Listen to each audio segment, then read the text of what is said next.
지혜의 근원이신 하나님, 오늘은 창세기 6장을 통해서 인간의 범죄와 타락이라는 제목으로 잠시 하나님의 말씀을 나누고자 합니다. 우리가 크신 은혜 가운데 살면서도 본질을 놓쳐버리고 온갖 죄악과 벗하며 살고 있지는 않은지 이 시간 깊이 돌아보기 원합니다. 세상을 믿고 살지만 세상에 동화되지 않게 하시고 세상의 종말까지 성도로서 우리 주님만을 주인으로 모시고 살게 하시며 말씀을 전하는 사명과 말씀대로 살아야 할 이 사명을 끝까지 감당케 하여 주옵소서.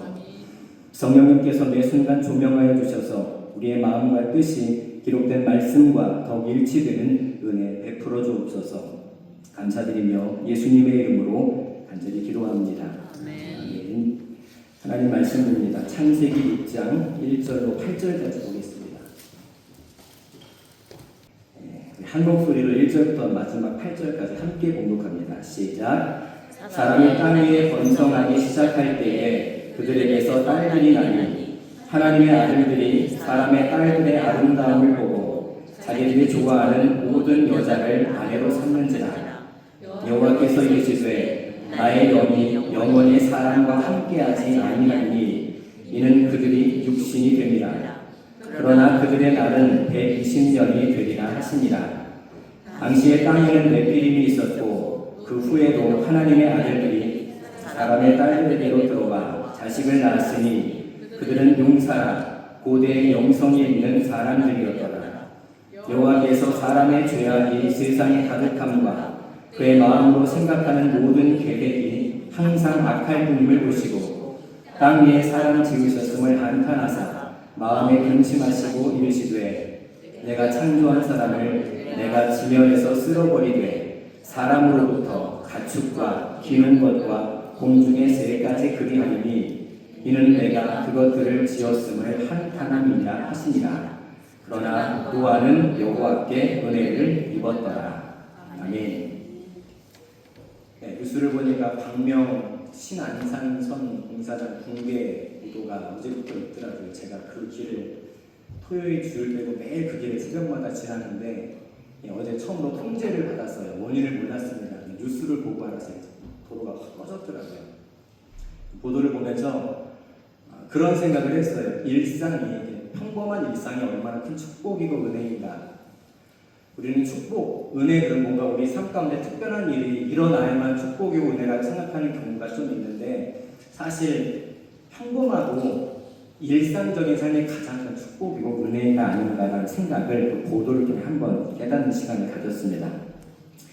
오늘이 반복되는 토요일 기도 가운데 하루 같지만 어떤 사람에게는 오늘이 허락되지 않았을 거예요. 우리는 그냥 우연처럼 나온 것 같지만 하나님이 오늘 생명을 주셨고 또 불러주셨기 때문에 이 자리를 지킬 수 있는 거라 믿습니다. 그렇다면 오늘 허락하신 하나님께 감사한 마음으로 오늘 말씀을 함께 받았으면 좋겠습니다. 정신을 차려보니 순식간에 자신의 존재가 생겨버린 첫사람 아담은 유명성이 없었기 때문에 이 성인이란 개념도 몰랐을 거예요.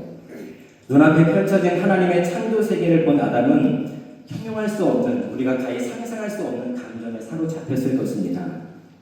좀 시간이 지나니까 자신과 똑 닮은 아내도 생겼어요. 본능적으로 이런 고백을 합니다. 아내를 보면서 내 뼈 중에 뼈요, 살 중에 살이다 라는 고백을 해요.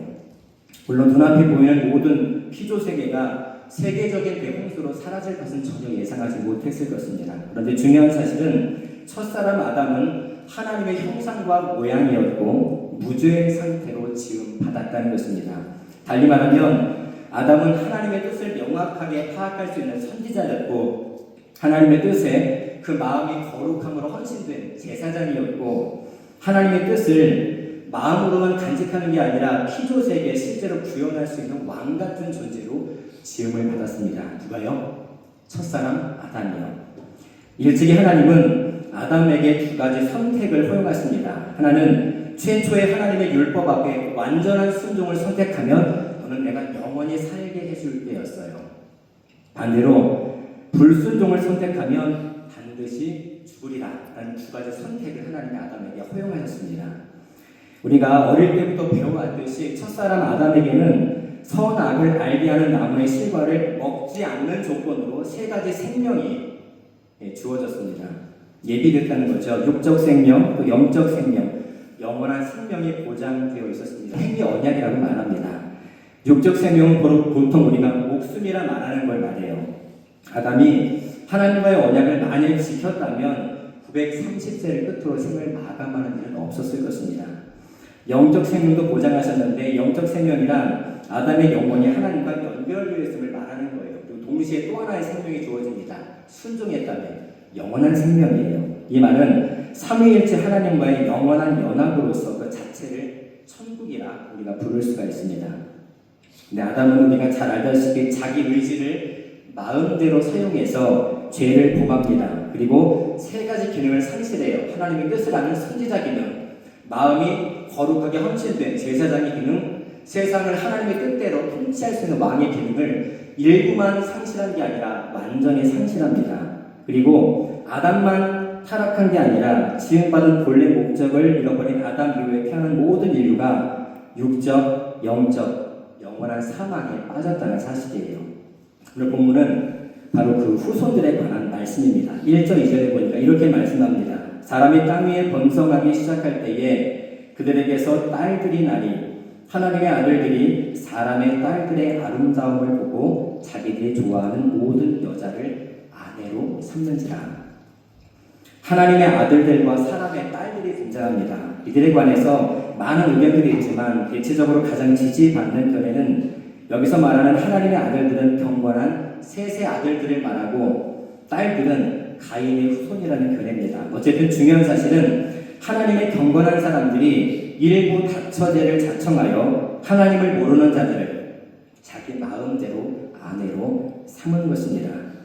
경건한 셋의 후손이라 할지라도 분별력 없이 행동하고 있는 것은 이미 하나님과의 관계가 깨졌다는 증거입니다.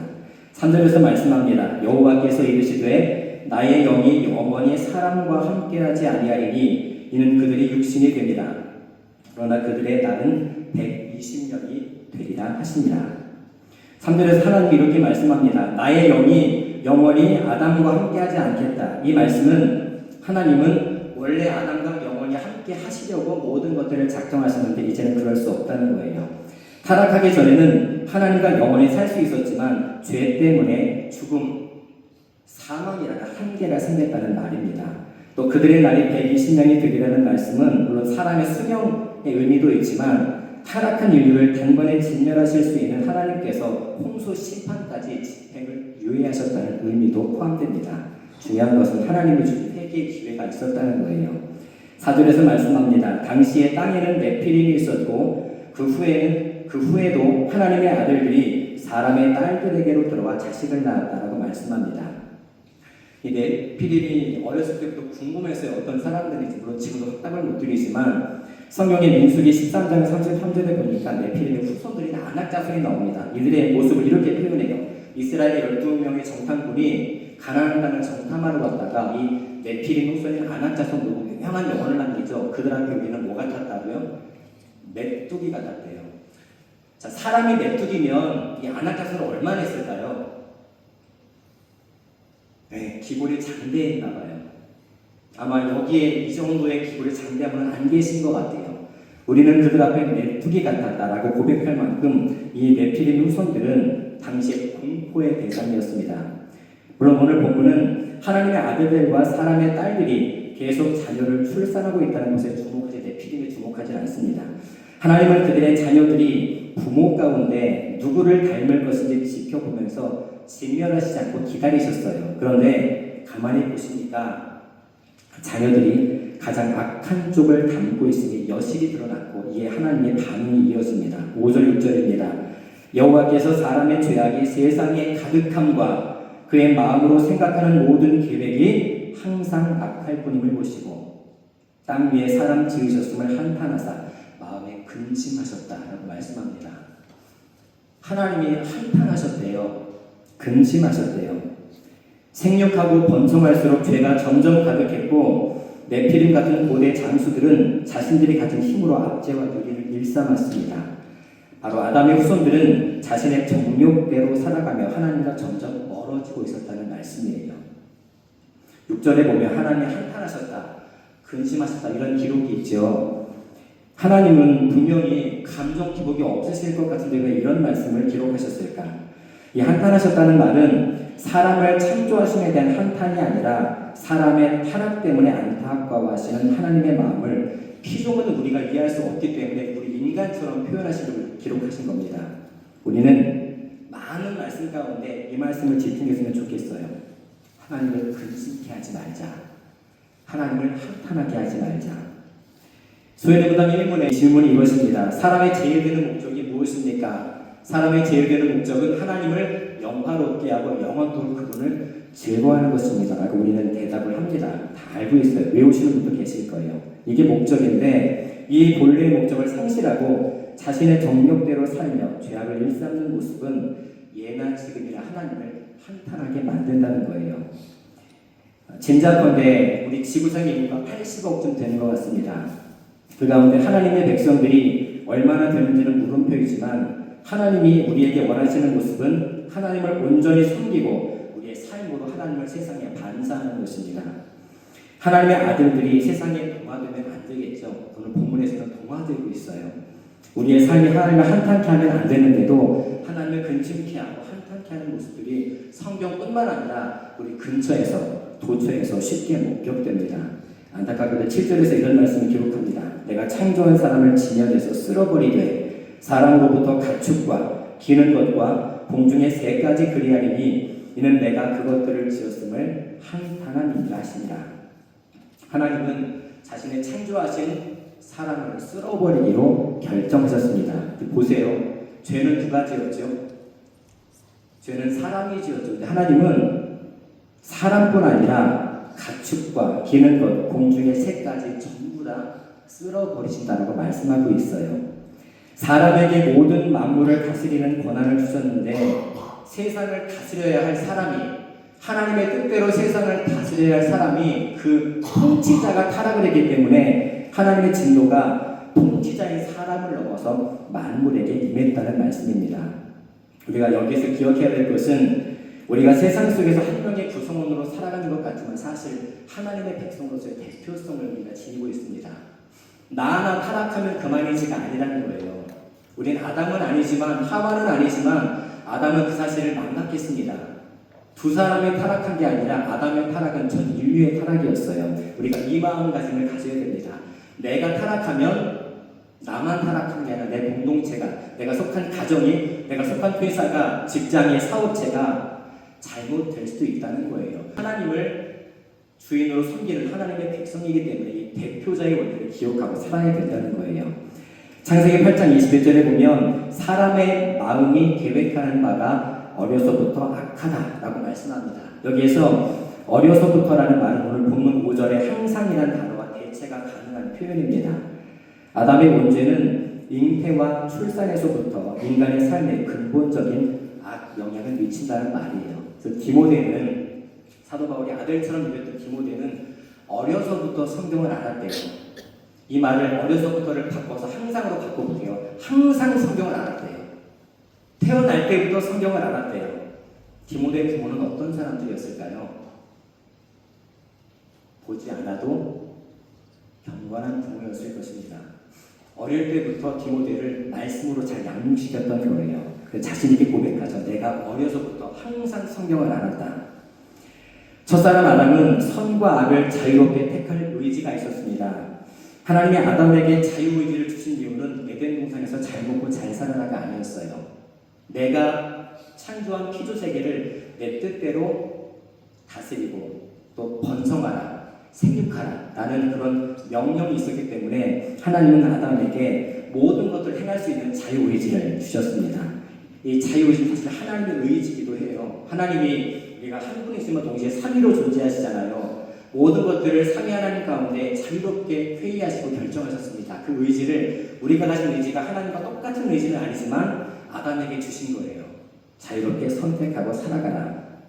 그런데 아담은 악을 선택합니다. 만약 하나님이 아담에게 의지는 배제한 채 창조만 하셨다면 아담은 인간이 아니라 꼭두각시 인연이었을 겁니다. 그렇게 지음받지 않았다는 거예요. 모든 것을 자유롭게 선택할 수 있는 인격적인 존재로 지음받았기 때문에 죄를 선택하지 않을 수 있었습니다. 그리고 자유와 강압의 차이를 아시죠? 자유는 뭐죠? 이렇게 하라 저렇게 하라 말하지 않을 때가 자유롭게 편안하게 자연스럽게 하는 행동이 자유 아닌가요? 누가 시켜서 하는 건요, 이것 좀 해! 그래서 하는 거는 자유보다 강압이라고 부르죠. 아담은 그 누구에게도 강압을 받은 적이 없습니다. 예레미야 17장 9절에 보니까 만물보다 거짓되고 심히 부패한 것은 마음이다 라고 말씀하고 있어요.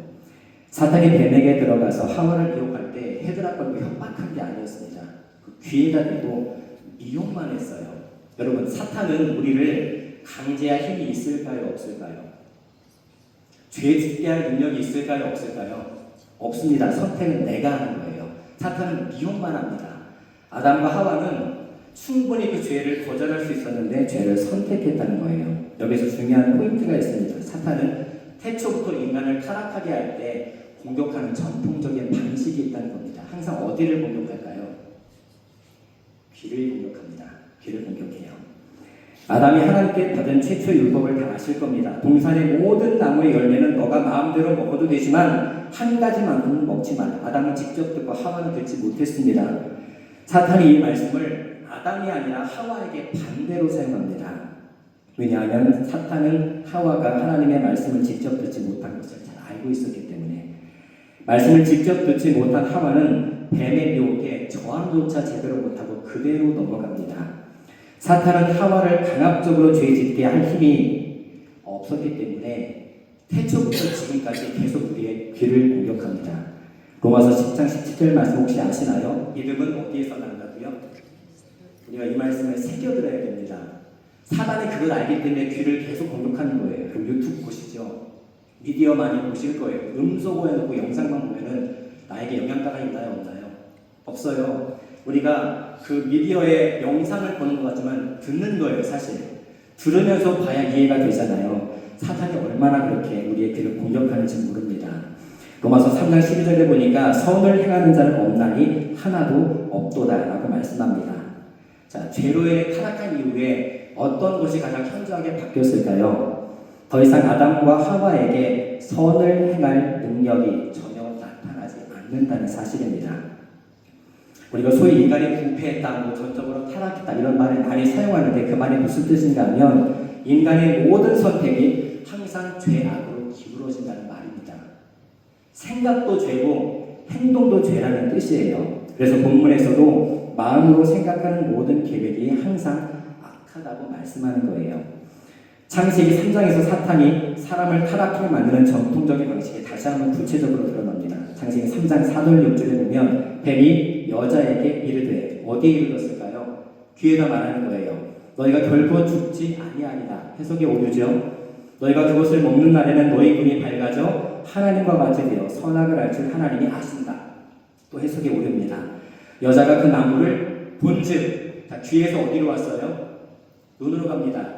귀가 타락하면 눈도 타락한다는 거예요. 여자가 그 나무를 본즉 먹음직도 하고 보암직도 하고 지혜롭게 할 만큼 탐스럽기도 한 나무인지라. 여자가 그 열매를 따먹고, 여기서 뭐 뜻을 해야 되는데 아담에게도 주죠. 자기와 함께 있는 남편에게도 주매 그도 먹은지라. 자, 최초의 사람인 아담은 하나님의 형상으로 지음받았습니다. 뱀에게 그 말을 들을 때 속을 이유가 없어요. 이미 하나님의 형상을 감지했기 때문에. 뱀이 뭐라고 말하죠? 그 열매를 먹으면 너희 눈이 밝아져 하나님과 같이 될 거야. 이미 하나님과 같은 모습을 굉장히 많이 소유하고 있는데 또 하나님과 같이 될 거래요. 여러분 같으면 속으시겠습니까? 아니면 거절하시겠습니까? 우리 쉽게 대답할 수 있을 것 같아요. 결과를 나 같으면 안 속는다.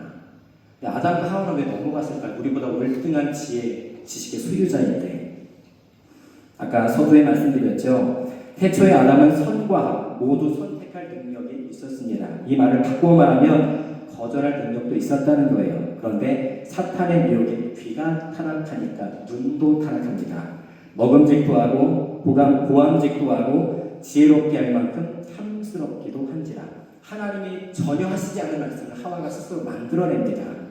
하나님의 명령을 사람이 변경할 수 있다는 자신의 관점이 최초로 성경에 드러나는 장면이에요. 하나님 하시라는 말씀을 스스로 하고 있으니까.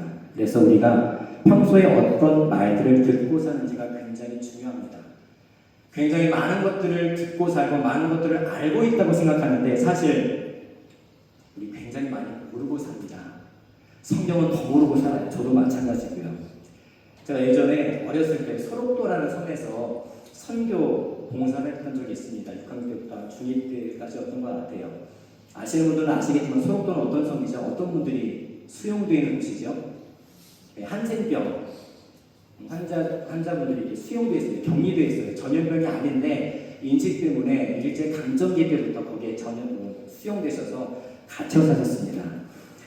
다양한 봉사도 하고 하면서 제가 가장 놀라웠던 경험들을 많이 했는데 그 중에 제일 놀라웠던 또 신비로웠던 경험은 이분들이 성경을 거의 외우신다는 거예요.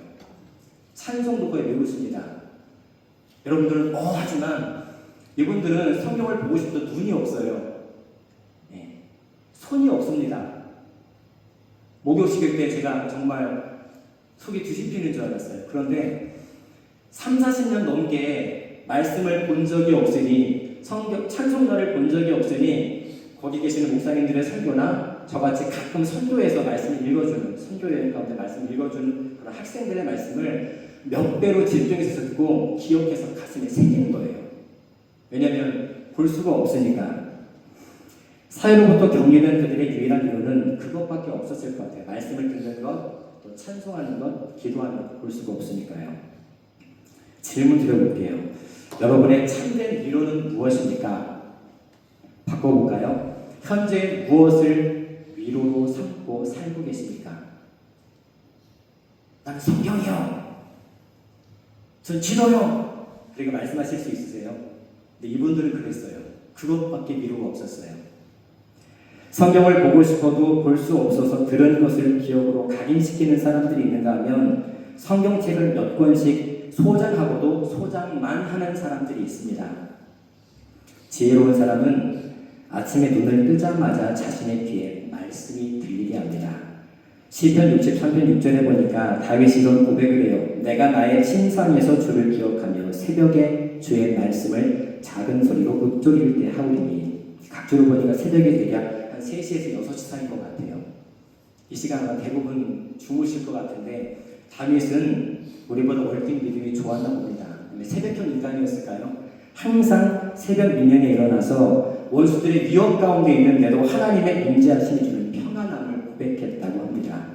이 사실을 너무나 잘 아는 사탄은 하루의 첫 시간에 내 귀에 다른 소리들이 들리게 합니다. 그리고 나는 아무 일 없다는 듯이 말씀과 전혀 상관없는 하루를 수도 없이 살아갑니다. 로마서 5장 12절입니다. 한 사람으로 말미암아 죄가 세상에 들어오고. 많이 들어보셨을 거예요. 여러분, 하나님이 규정하신 죄가 있고요. 사탄이 규정하는 죄가 있습니다. 하나님이 규정하신 죄가 뭘까요? 크게 두 가지입니다. 태만과 범법의 죄예요. 태만을 바꿔볼게요. 게으름이 죄입니다.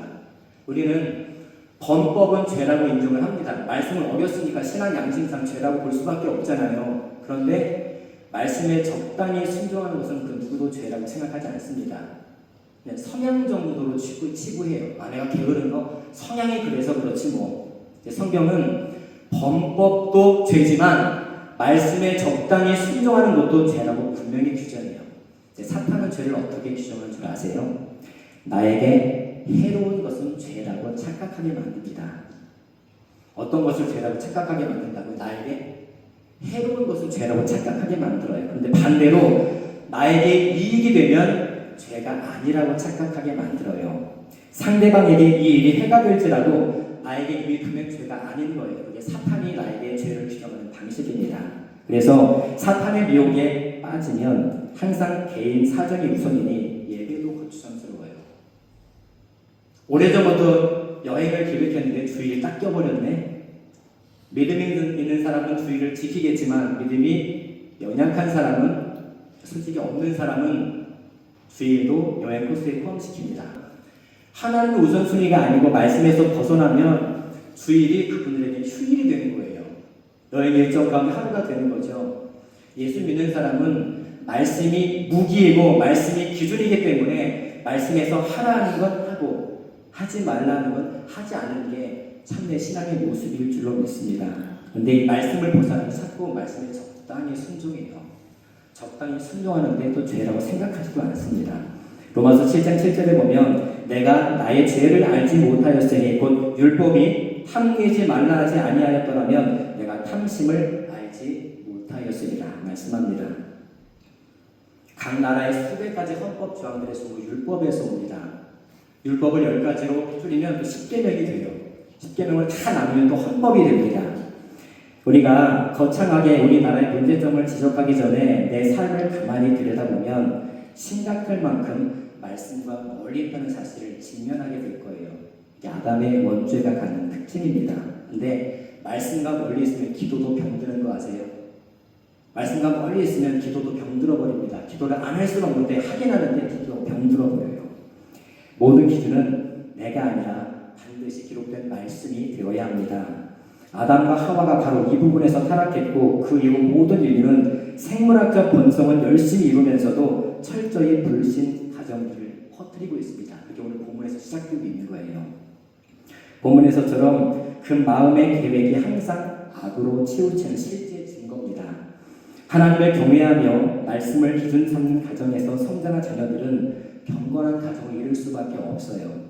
많은 사람들이 집에서 못하는 교회 위탁을 합니다. 교회에서 좀 잘 가르쳐주세요. 교회에서 못해요. 집에서 먼저 해야 합니다. 교회에서 일주일에 한 번쯤 집에서 6일 동안 보기 때문에 집에서 철저히 하고 여기서 검사받는 게 더 옳은 모습 아닐까요? 오늘 본문은 사람의 생각과 모든 계획이 항상 악하다고 말씀합니다. 그런데 마지막 절에 노아는 여호와께 은혜를 입었다라고 마무리 짓고 있어요. 대부분의 사람들이 하나님의 뜻을 저버리고 각자 소견에 옳은 대로 살 때 노아만큼은 하나님 보시기에 합당하게 살고 있었다라고 성경은 기록합니다. 창세기 6장 9절 본문은 아니지만 노아를 가리켜 이렇게 표현합니다. 당대의 완전한 자요 하나님과 동행한 자 이렇게 기록하고 있습니다. 창세기 5장에서 에녹이 하나님과 동행했다는 그 단어와 똑같은 단어를 노아에게도 성경은 사용하고 있어요. 성도는 상황에 좌지우지 되지 않는 사람입니다. 이 말은 하나님의 백성들은 어떤 죄도 짓지 않는 완전 무결한 상태로 산다는 말이 아닙니다. 노아도 죄를 지었고 아담도 죄를 지었어요. 우리는 더 할 거예요. 우리는 훨씬 더 할 겁니다. 그런데 그럴 때마다 승리하신 예수 그리스도처럼 하나님의 말씀을 다시 길어 올려서 붙들어야 합니다. 오늘 말씀은 대단히 원론적이지만 첫사람 아담과 그 후손들뿐 아니라 오늘 이 자리에 있는 저와 여러분에게도 동일하게 주시는 말씀입니다. 삶을 지탱하는 유일한 기준이 말씀이 되어야 태만과 범법을 이길 수 있습니다. 우리 주님께서 그 혈기왕성한 30대 중반에 주님께서 유혹이 없었을까요? 미혹이 없었을까요?